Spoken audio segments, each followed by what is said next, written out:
দেখুন বন্ধুরা, আলু দিয়ে ইলিশের পাতলা ঝালটা আমার একেবারে রেডি হয়ে গেছে। তো এইভাবে আপনারাও ট্রাই করে দেখবেন। এখন আমি নামিয়ে নেওয়ার ব্যবস্থা করছি, একটা পাত্রে ঢেলে নেব।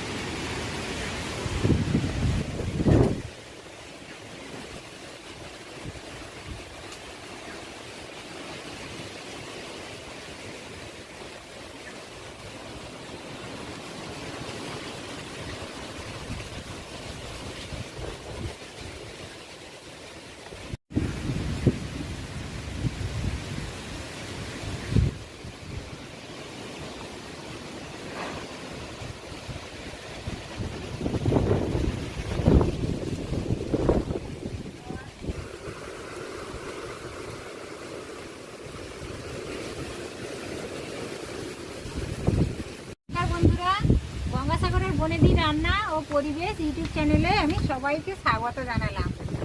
প্রচুর বৃষ্টি হচ্ছে বন্ধুরা, বৃষ্টির মধ্যে বাড়িতে দুটো ইলিশ মাছ নিয়ে চলে এসছে। ইলিশ মাছটা কেটে আজ আমি রান্না করব। এখন বসে গেছি ইলিশ মাছটা কাটার জন্য। বন্ধুরা, আমার চ্যানেলটিকে সাবস্ক্রাইব করে আমার পাশেই থাকুন। আর ভিডিওটা ভালো লাগলে অবশ্যই একটি লাইক দেবেন। প্রচুর হাওয়া হচ্ছে, বৃষ্টি হচ্ছে, এর মধ্যে আমি মাছ কাটতে বসে গেছি। দুটো মাঝারি সাইজের ইলিশ চলে এসছে বাড়িতে।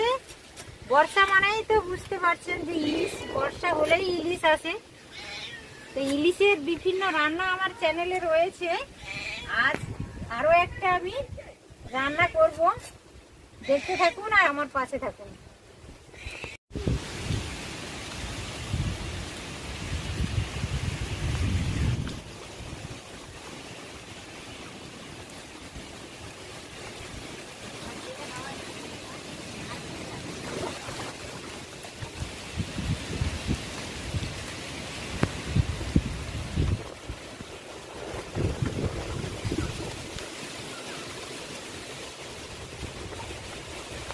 টাটকা ইলিশ বন্ধুরা, ঝড়ের মধ্যে টাটকা ইলিশ রান্না করব, দেখতে থাকুন আপনারা।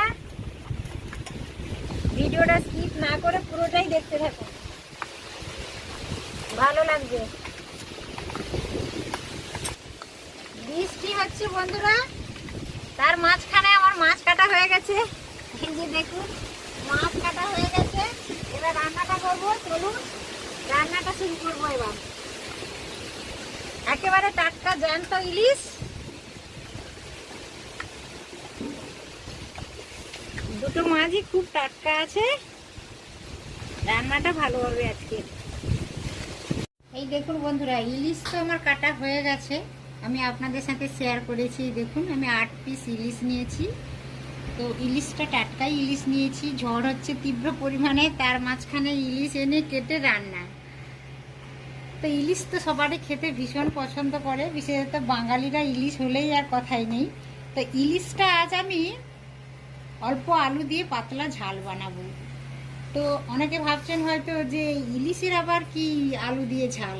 ইলিশের আলু দিয়ে ঝাল করে খাবেন বন্ধুরা, খেতে বেশ ভালো লাগে। বেগুন ইলিশ, সর্ষে ইলিশ, ইলিশের ভাপা, ইলিশের টক যেমনই সুন্দর লাগে, ঠিক তেমনই একইভাবে সুন্দর লাগে কাঁচা লঙ্কা চিড়ে দিয়ে যদি ইলিশের আলু দিয়ে পাতলা ঝাল করা যায়, তাহলে খেতে বেশ ভালো লাগে।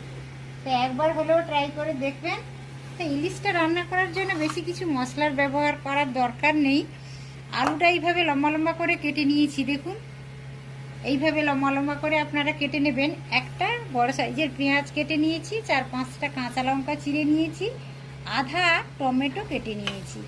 আর মশলা বিশেষ কিছু নেই। জিরে গুঁড়ো আধা চামচ, ধনে গুঁড়ো আধা চামচ, আর লাল লঙ্কা মানে ঝালের জন্য যেটা আমরা ব্যবহার করি সেটা নিয়েছি আধা চামচ, আর আধা চামচের কম নিয়েছি হলুদ।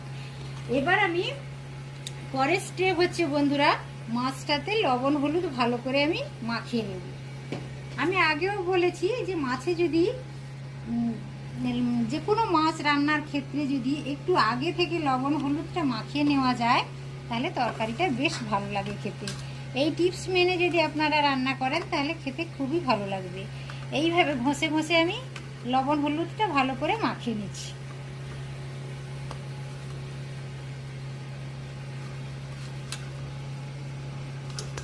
ওভেনে একটা কড়াই বসিয়ে দিয়েছি বন্ধুরা, ওভেনটা গ্যাসটাও আমি জেলে দিয়েছি। এবার আমি মাছগুলো ভেজে নেওয়ার জন্য কড়াইতে 2 টেবিল চামচ তেল দিয়ে দিলাম। ইলিশ মাছ রান্না করার জন্য বেশি তেলেরও প্রয়োজন হয় না। 5-7 মিনিট আগে আমি মাছটা লবণ হলুদ মেখে রেখে দিয়েছিলাম, এই দেখুন। এবার আমি রান্নাটা করব। তেলটা গরম হচ্ছে, তেল থেকে ধোঁয়া বেরোতে শুরু করেছে, এরা বোঝা যাচ্ছে তেলটা বেশ ভালো গরম হয়ে গেছে। এই পর্যায়ে আমি মাছগুলো সব ভেজে নেওয়ার জন্য তুলে দিলাম। ইলিশ মাছ কিন্তু বন্ধুরা সবসময় একেবারে হালকা করে ভাজবে, তাহলে বেশ ভালো লাগে খেতে।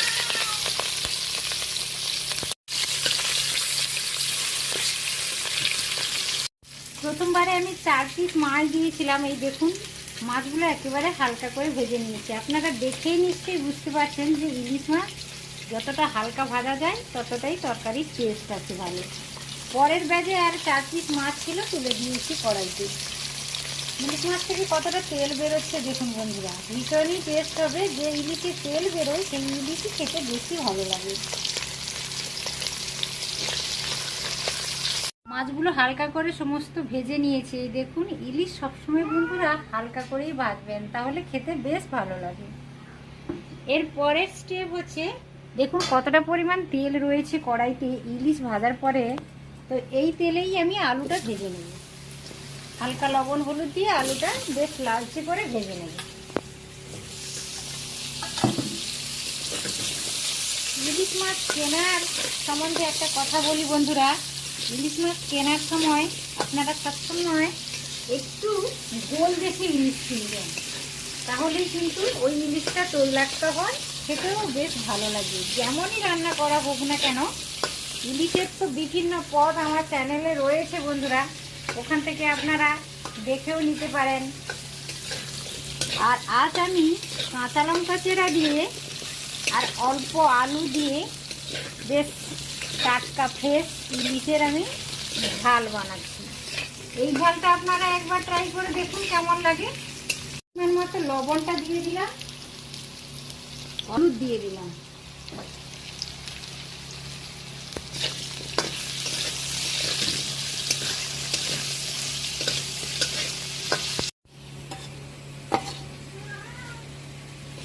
আলুগুলো বেশ লালচে করে ভেজে নিলাম।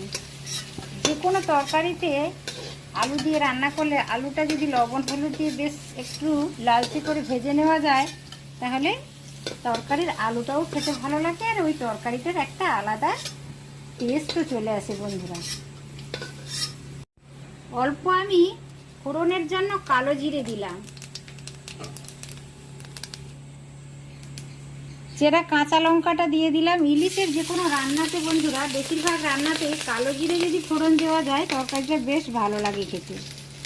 এবার কেটে রাখা পেঁয়াজটা দিয়ে দিলাম, আর তারই সাথে অল্প টমেটো দিয়ে দিলাম।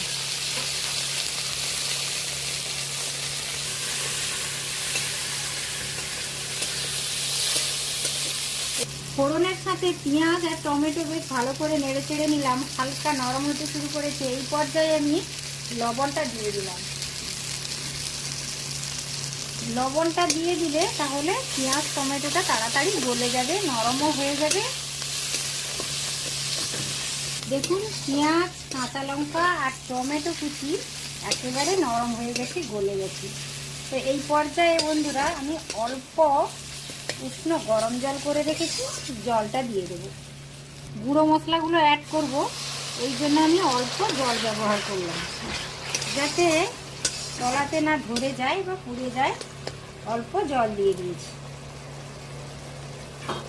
গুঁড়ো নিয়েছি আধা চামচ, ধনে গুঁড়ো আধা চামচ, আধা চামচ ঝালের জন্য লঙ্কা গুঁড়ো নিয়েছি, আর আধা চামচের কমও নিয়েছি আমি হলুদ গুঁড়ো।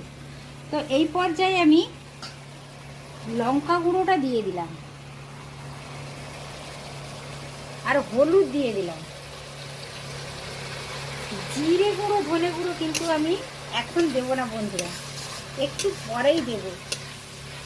অর্থাৎ আমি জিরে গুঁড়ো ধনে গুঁড়োটা মশলার সাথে না কষিয়েই যখন তরকারিটা ফুটে উঠবে সেই পর্যায়ে দেব। আপনারা এইভাবে একবার ট্রাই করে দেখবেন বন্ধুরা।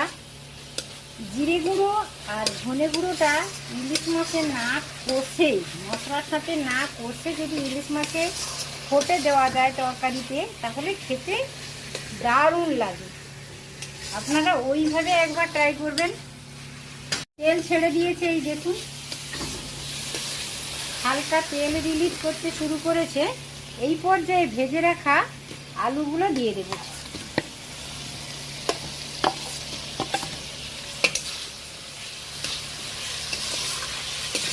আলুটা এই মশলার সাথে হালকা করে আর একটু নেড়ে চেড়ে নেব।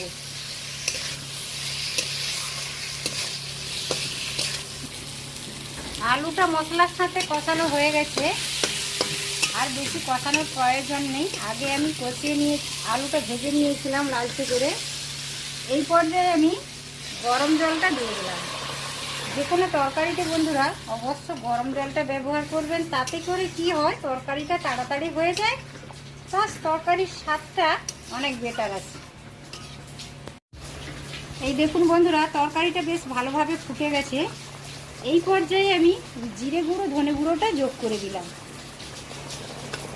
এইভাবে ফোটে জিরে গুঁড়ো ধনে গুঁড়ো দিয়ে খেলে না দারুণ ভালো একটা ফ্লেভার আছে ইলিশের পাতলা ঝোলে। হালকাভাবে তরকারিটা একবার নেড়ে নিলাম। এই দেখুন আলুটা ভালোভাবে কুক হয়ে গেছে। এই পর্যায়ে আমি হালকা করে ভেজে রাখা ইলিশ মাছগুলো অ্যাড করে দিলাম।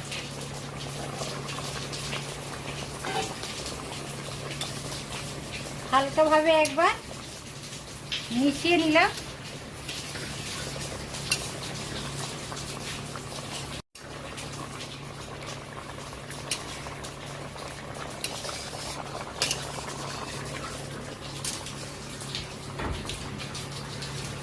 আমাদের বাড়িতে 3টা বিড়াল রয়েছে বন্ধুরা। আমাদের এখনো খাওয়া হয়নি, ওদের খাওয়া হয়ে গেছে। ওদের খুব খিদে পেয়েছে, ওদের খেতে দেওয়া হয়েছে। এখন একজন কোথায় চলে গেছে, দুজন মিলে খাচ্ছে এখন।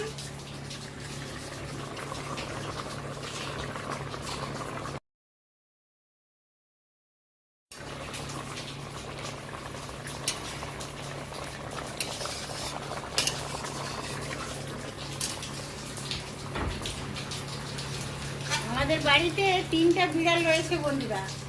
আমাদের এখনো খাওয়া হয়নি, ওদের খাওয়া হয়ে গেছে। ওদের খুব খিদে পেয়েছে, ওদের খেতে দেওয়া হয়েছে। এখন একজন কোথায় চলে গেছে, দুজন মিলে খাচ্ছে এখন।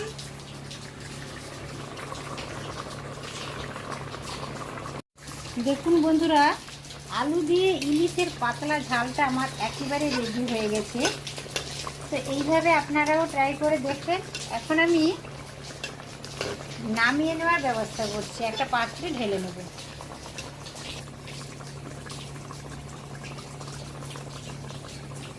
এই বর্ষার মধ্যে ইলিশ মাছ কেটে রান্না করলাম বন্ধুরা, আলু দিয়ে পাতলা ঝাল বানালাম। আপনারাও এইভাবে ট্রাই করে দেখবেন। এইভাবে ইলিশের পাতলা ঝাল যদি আলু দিয়ে করা যায়, এই একটা তরকারিতেই সব ভাত খাওয়া হয়ে যাবে, এত দারুণ লাগে বন্ধুরা।